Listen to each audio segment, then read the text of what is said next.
सचिन पायलट की कार्यशैली हमेशा से यही रही है कि उनके खिलाफ जब भी कोई बयानबाजी होती है तो वो उस पर प्रतिक्रिया देने की बजाय चुप्पी साधते हैं और अपने संगठन के काम में जुट जाते। यही एक खूबी है जो उन्हें बाकी के नेताओं से बिल्कुल अलग कर, और एक बार फिर से उन्होंने यही किया। नमस्कार, स्वागत है आप सभी का द फैक्ट इंडिया पर और मैं हूं आपके साथ पूजा जादौन। सचिन पायलट ने एक बार फिर से अशोक गहलोत के तमाम बयानों को दरकिनार करके, बिल्कुल इग्नोर करके अपने संगठन के काम में सक्रियता दिखाई। अक्सर ऐसा होता है कि जब भी किसी नेता के खिलाफ अंदरूनी खेमे से या फिर दूसरे किसी विपक्षी नेता से कोई बयान सामने आते तो उस पर पलटवार जरूर करता है, लेकिन सचिन पायलट का शुरू से यही रवैया रहा तो वो उस पर पलटवार नहीं करते, बल्कि वो चुप्पी साधते हैं और संगठन का काम करने में जुट जाते। एक बार फिर से यही हुआ। अशोक गहलोत ने पिछले दिनों जो भी बयान दिए उस पर सचिन पायलट ने चुप्पी साध रखी है और अब जो भी जिम्मेदारी उन्हें मिली है वो उसे बखूबी निभा रहे। अब उन्होंने एक बार फिर से ये संदेश देने का प्रयास किया कि उनके लिए कोई भी बयानबाजी, किसी भी तरह का कोई भी बयान, कोई भी उन पर निशाना उनके लिए मायने नहीं रखता।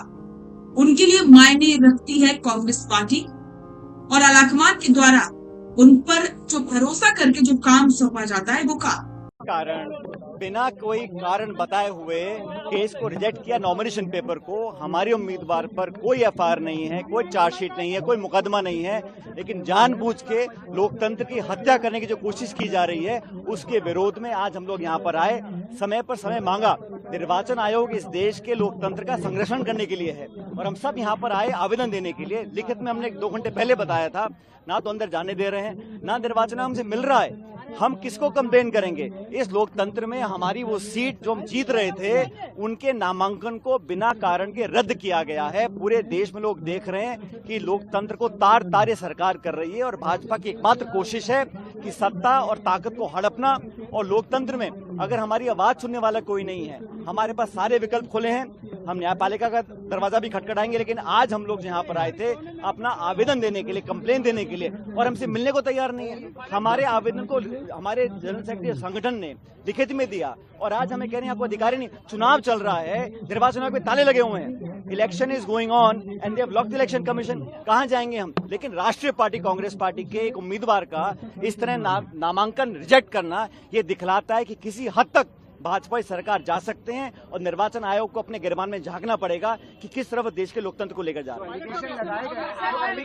कोई आरोप नहीं है, कोई आरोप नहीं है। सुप्रीम कोर्ट ने एक वर्डिक्ट दिया हुआ है कि छोटे मोटे जो टेक्निकल पॉइंट्स हैं उस पर निर्वाचन आयोग किसी के नामांकन को रद्द नहीं कर सकता। और हमारी उम्मीदवार के ऊपर कोई एफआईआर नहीं है, कोई केस नहीं है, कोई चार्जशीट नहीं है, कोई कन्विक्शन नहीं है। एक नोटिस कोई आया होगा, उसके आधार पर आप राज्यसभा का नॉमिनेशन रिजेक्ट कर रहे हैं। ये पहली बार हो रहा है और मुझे लगता है कि यहाँ कहीं ना कहीं षड्यंत्र हुआ है। इसकी जांच इलेक्शन कमीशन को करनी पड़ेगी। मामला जुड़ा है कांग्रेस की वरिष्ठ नेता और प्रत्याशी मीनाक्षी नटराजन से, जिनका नामांकन रद्द होने के बाद सचिन पायलट ने सीधे तौर पर सिस्टम और प्रशासन को कटघरे में खड़ा किया। पायलट ने सोशल मीडिया और बयानों के जरिए बेहद गंभीर आरोप लगाते हुए कहा है कि बिना किसी ठोस कारण के एक्शन लेना सही नहीं। कांग्रेस प्रत्याशी मीनाक्षी नटराजन का नामांकन बिना किसी मजबूत या संवैधानिक आधार के जानबूझकर खारिज किया गया। पायलट ने साफ शब्दों में सवाल उठाया कि जिस प्रत्याशी के खिलाफ ना तो कोई एफआईआर दर्ज है और ना ही कोई चार्जशीट पेश हुई है, आखिर किस आधार पर उनका नामांकन रद्द किया गया। कांग्रेस नेताओं का साफ कहना है कि ये जनता के लोकतांत्रिक अधिकारों का हनन है और इसके खिलाफ उनका शांतिपूर्ण लेकिन मजबूत विरोध लगातार जारी रहेगा। इस पूरे घटनाक्रम के पीछे सचिन पायलट की एक बड़ी राजनीतिक परिपक्वता भी साफ नजर आती। राजस्थान के सियासी गलियारों में अशोक गहलोत या अन्य नेताओं के बयान को लेकर चाहे जितनी चर्चाएं, लेकिन पायलट का पूरा फोकस इस वक्त केवल संगठन को मजबूत करने पर है। वह किसी भी गुटबाजी या बयानबाजी की दलदल में फंसने की बजाय एक वफादार और अनुशासित सिपाही की तरह हाईकमान द्वारा सौंपे गए टास्क को पूरा कर रहे, चाहे प्रभार वाले राज्यों का दौरा हो, संगठन की बैठकें हो या फिर मीनाक्षी नटराजन जैसे मामले में फ्रंट फुट पर आकर कार्यकर्ताओं का हौसला बढ़ा। पायलट अपनी पूरी ऊर्जा जमीन पर डिलीवर करने में लगे हुए।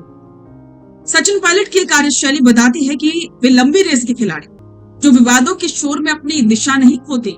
नामांकन खारिज होने के इस गंभीर मुद्दे पर उन्होंने साफ कर दिया कि कांग्रेस पीछे हटने वाली नहीं और लोकतांत्रिक अधिकारों की रक्षा के लिए लड़ाई सड़क से लेकर के कानूनी मोर्चे तक लड़ी जाएगी।